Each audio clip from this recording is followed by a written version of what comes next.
How's it going, everybody? This is the Figuring It Out Finance Podcast, episode number 25.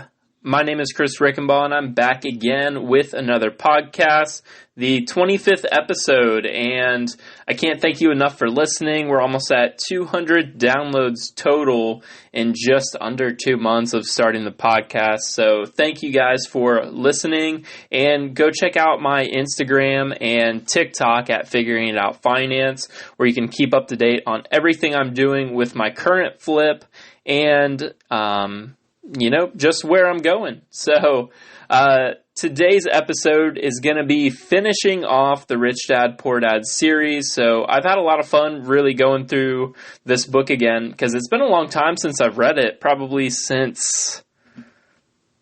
it's probably been about 3 to 4 years, and I'm just in a different spot when I'm reading this time. So, finally,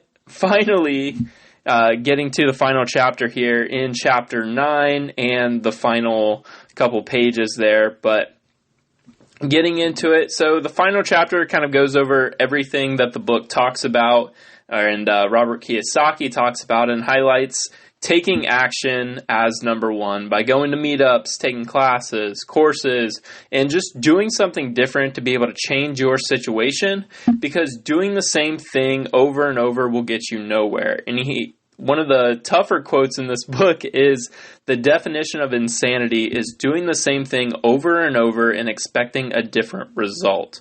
So you can kind of tie this into just about everywhere in life, whether it's finances, fitness, eating habits, and, just everywhere in your life, because in fitness, you're doing the same workout over and over and over. You're not seeing results. Your weight's not going up, and you're not losing weight. By doing that same thing, you're not going to be doing anything different. Or if you're not doing anything different, you're not going to lose that weight. You're not going to get bigger, and your weight's not going to go up. So you're forced to do something different to get different results. Same with eating habits. If you're eating fast food a couple times a week and you're not willing to change that, you're not willing to pack or eat cleaner foods, you're probably not going to lose weight. So you have to do something different to be able to lose that weight. And that, aside from finances, those are just small things, because if you do the same thing over and over and over again, you're going to get those same results. It's not until you change to where you're actually going to get those results. So how that applies to finances is, if you're not saving money and you're not, applying these rules that Robert Kiyosaki talks about in the book, you're going to keep getting the same results, because you read the material, but you're not taking the action, and it doesn't hurt enough to be able to change your current situation. So, another big topic in this, final chapter, final couple pages, is finding real estate deals. So Robert talks a lot about what he does to find different deals at the time in his life where he was just jogging around in different neighborhoods and he was making lots of offers. So that is one of his big things in the last couple pages, is that you need to make a lot of different offers. And I'd say the one story in this book comes at the end, where it's about Robert's friend and trying to save for his kid's college. Because he's putting money away, but he's not putting a lot away. So his kid isn't going to have a whole lot there for him in college. And this is what really sold me on real estate when I read it the first time. So Robert's friend only started with $7,900, trying to save more for his kid's college. And what he did was he bought a house, and then after a couple years, he bought a house at a really good deal. And then after a couple years, he did what's called a 1031 exchange, to where it's tax deferred. So he doesn't have to pay any taxes on the gains that he makes, and he's able to take the equity in that home and buy another home. Now, that would be a whole different topic and podcast, but on how that process works. I've never gone through it, but I know a couple people that have gone through it. But the 1031, he's able to use the equity that he has in his home to go buy a bigger property that probably cash flows a little bit more. So he did this 1031 exchange a couple times, buying bigger homes, and then into a small apartment complex where his cash flow was $3,000 a month that he was able to keep rolling into a college fund.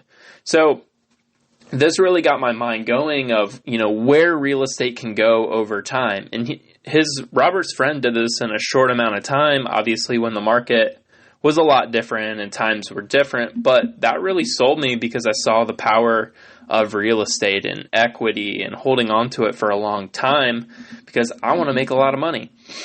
So, or doing it with a low amount of cash too, that really sparked my interest. But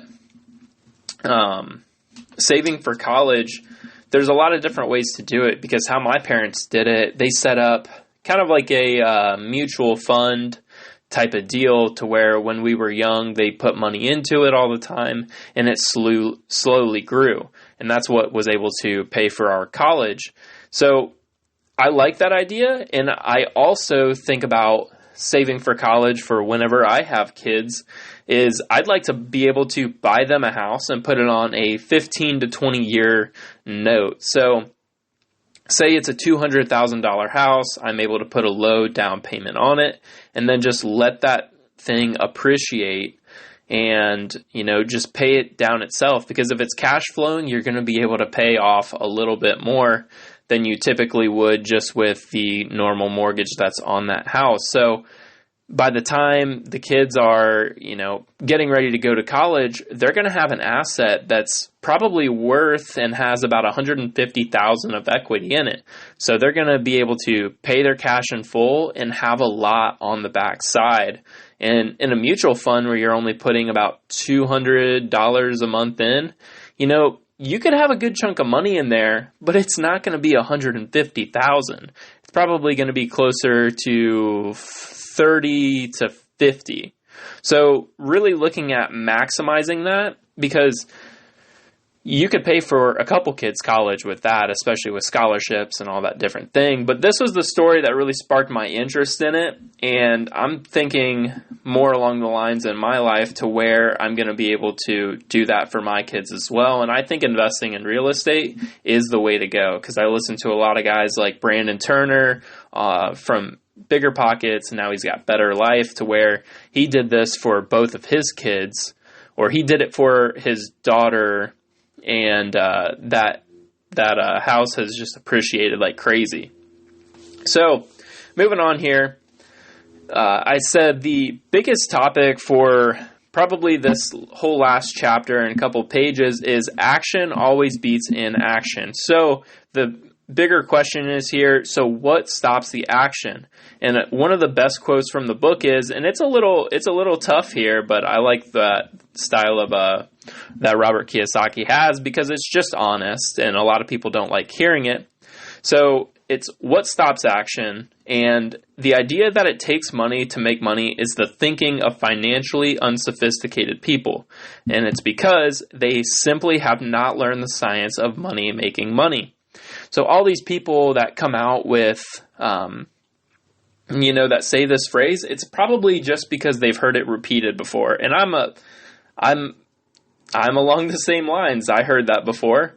But going through this first deal on my flip right now is, it takes money to make money. Well, that doesn't mean it has to be your money. It can be somebody else's money. You can borrow at a better opportunity, and then subject to is a whole different thing. So for this house, I was able to, I did put in a little bit myself. So I probably put in $3,000 total for this project right now. And then I borrowed $35,000 from another investor who was able to give me that down payment for the house. And we're going to be able to make a good chunk of money. He's going to make a good return and everybody's going to be happy, and he's going to want to do it again.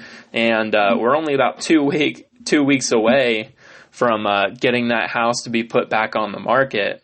So it's, working really well right now. But understanding that concept of it doesn't take money to make money. You just have to be really creative. So when I'm talking to a lot of these people on the phone doing expired listing calls, and sometimes the deal doesn't work out, or I'm talking to somebody looking to sell their house and it doesn't work out, I'm just not being creative enough to where I can put that deal together. And that was after listening to Pace Morby and Ryan Pineda a little bit, to where I realized, or my thinking before that was, why is this not working? Why is it not exactly how they're saying in their videos? Well, I mean, there is a little bit of, realistic vibes in there, but that probably wasn't the best word. But being a little bit more realistic, I just wasn't being creative enough, and I didn't have the right words to be able to help them understand the process of what I was trying to explain. So that's not on them that they didn't put the deal together. It's on me. I need to learn how to better explain what I'm trying to say so that it's a win-win for both sides. And then just understand that it might not be the best situation for another person. I talked to somebody just yesterday to where they're interested in selling their house, but they're not interested in subject to because they want their equity. And I'm just not skilled enough yet to be able to understand and put together in my head a win-win situation for us both, to where she can sell the house and get her equity out with me obtaining the house and not putting me in a bad situation. So just having to get creative, and that's why I like listening to those guys, because it just expands your mindset. So moving on here, another quote is, money is only an idea. If you want more money, simply change your thinking. So this is something that's really, really tough too, but if you're somebody that reads a lot of books, listens to a lot of podcasts to where you're expanding your mindset, you're going to be able to change your thinking, and you just have to be open to it, because it's really, really hard if you listen to something or have believed something for a really long time to change that whole mindset and understand, wow, what I thought before is completely wrong. So being able to be open to that mindset, and when I really started reading that, I was stuck in ways. Like, I've heard something for, such a long time, whether that's what my parents told me, other people have told me in the financial space, and reading it, it's like, wow, a lot of that is actually wrong. So being able to be open-minded to change your thinking. And then the last part here in the book is, the key to financial freedom and great wealth is a person's ability to convert earned income into passive and or portfolio income. So what are those three incomes, and what do they all mean? So ordinary earned income, then you have portfolio income, then you have passive income. So passive income is what my TikTok was earlier today. But before I get into that, what is earned income? So that's going to be your job, your active income that you're working for. Portfolio is going to be like paper, like stocks and bonds. And then passive, the best example for this is going to be real estate. So passive income is this dream we're all sold, because it's just kind of the easiest way to explain how to get out of your job and not have to work. So the goal isn't not to work, it's just the freedom that comes along with all of that. So passive income is really a misconception, because we've been told this because we've been told it gets us out of our jobs, which it does. But passive income really isn't all that passive. If you own rental properties, you're still going to have to be managing those rental properties. And you're like, okay, well, I got a property manager. Well, you still have to manage those property managers. So in real estate, it's never really truly passive. Even if you have to spend 5 minutes on it, that's still not passive. It's just more passive than a normal job. So your goal is to use that earned income to be able to invest into the more passive income and the portfolio income, where you get really rich. So that was wrapping up here for the Rich Dad Poor Dad book. I hope you're able to go read that book if you haven't before.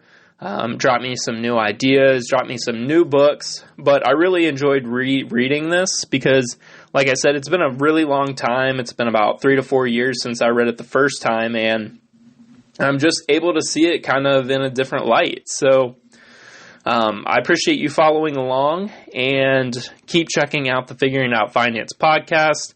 Go check out figuringoutfinance.com, where you can read some blogs about travel hacking, my Hawaii trip coming up. I can't wait to document that. But thanks for tuning in, and this is Chris signing off, and we'll see you next time.